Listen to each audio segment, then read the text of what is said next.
రేపు రాష్ట్ర వ్యాప్తంగా కేసీఆర్ జన్మదిన వేడుకలు. మాజీ మంత్రి తలసాని శ్రీనివాస్ యాదవ్. బారాస అధినేత, మాజీ సీఎం కేసీఆర్ జన్మదిన వేడుకలను ఈ నెల 15న రాష్ట్ర వ్యాప్తంగా ఘనంగా నిర్వహిస్తున్నామని మాజీ మంత్రి తలసాని శ్రీనివాస్ యాదవ్ తెలిపారు. ఆయన హైదరాబాద్లోని తెలంగాణ భవన్లో పార్టీ నేతలతో మాట్లాడారన్నమాట. కేసీఆర్ పేదలకు అనేక సంక్షేమ పథకాలు అమలు చేసి వారి హృదయాల్లో ప్రత్యేక స్థానం సంపాదించుకున్నారన్నారు. తెలంగాణ భవన్లో ఈ నెల 15న కేసీఆర్ జన్మదిన సందర్భంగా కేక్ కటింగ్ కార్యక్రమం నిర్వహిస్తున్నట్లు తెలిపారు.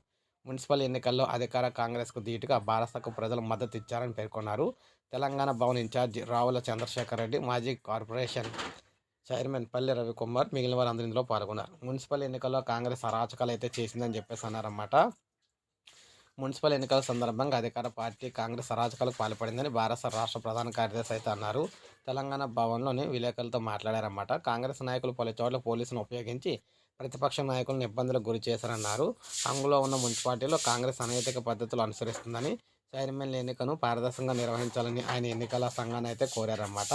సో ఈ విధంగా రేపు రాష్ట్ర వ్యాప్తంగా ఈయన బర్త్డే సెలబ్రేషన్స్ అయితే జరుగుతున్నాయి అన్నమాట. సో ఇది మనకు అప్డేట్. ఒక లైక్ చేయండి, సబ్స్క్రైబ్ చేసుకోండి మన ఛానల్.